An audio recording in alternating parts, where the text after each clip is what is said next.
Hi, fourth graders. I thought that I would read some Liberty, maybe a section at a time, so that way you can always come back and listen to the text.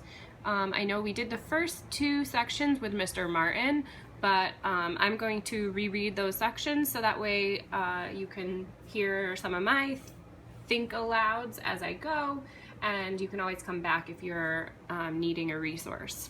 Liberty. How the Revolutionary War Began. Originally published under the title The Liberty Tree, this is by Lucille Penner and illustrated by David Wenzel. Liberty.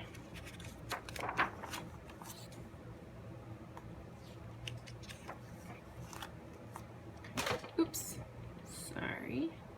Just gonna zoom in a little bit. There we go. All right, good table of contents with lots of subtopics about the Revolutionary War, also known as the American Revolution. The Liberty Tree. Long live the King! That was the favorite toast of Englishmen in the 17th and 18th centuries. Even the ones who had left England and sailed across the Atlantic Ocean to live in America. Why had they left home? Some left in search of religious freedom. The king and most Englishmen belonged to the Church of England. People who tried to worship differently were thrown in prison or even hanged. Others left because they were poor and hungry. They hoped to find jobs and food in America. And some hoped to grow rich. In England, a poor farmer couldn't become a respected landowner. If your parents were poor, you too would probably be poor all your life. But in America, if you worked hard, you might become one of the richest people in the land. It wasn't easy, but it was possible. America was the land of liberty. Okay, so I'm just gonna pause. We just heard the 3 reasons why some people have left England to live in America. 1 was for religious freedom, wanting to be able to worship however they wanted. 2 was because they were poor and hungry, and they hoped to find jobs and food. And then 3 was that some people hoped to get rich. So some people were looking for more money. So we have 3 reasons. By the mid-1700s, a huge elm tree in Boston had become the symbol of the new land. It was called the Liberty Tree. The townspeople gathered under its branches for important meetings. Other towns and villages along the Atlantic coast named trees in honor of the Liberty Tree of Boston.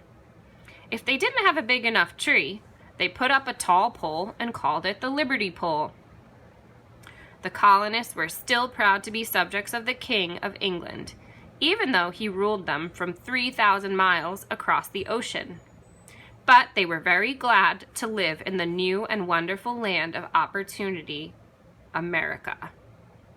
Oh, okay, so I just learned something that is, I'm sort of connecting all of these thoughts. So I know we've been learning a lot about how the colonists were unhappy, but at first they weren't unhappy.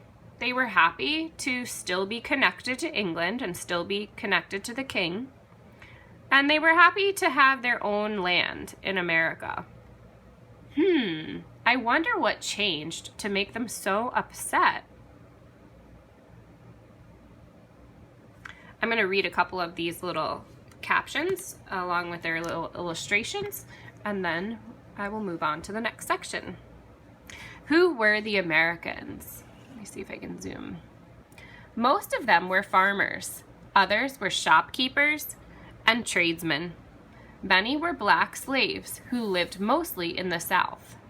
Some of the English colonists were really Dutch, Swedish, or German, but they lived as subjects of the English king.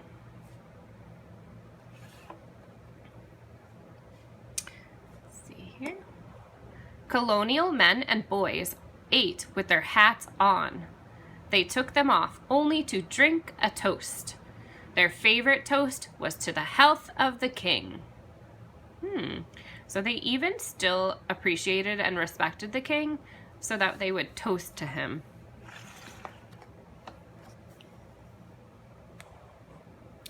In 1760, a new king, George III, came to the throne of England. George liked simple food, boiled mutton and turnips, and enjoyed working in his gardens. Some people called him Farmer George.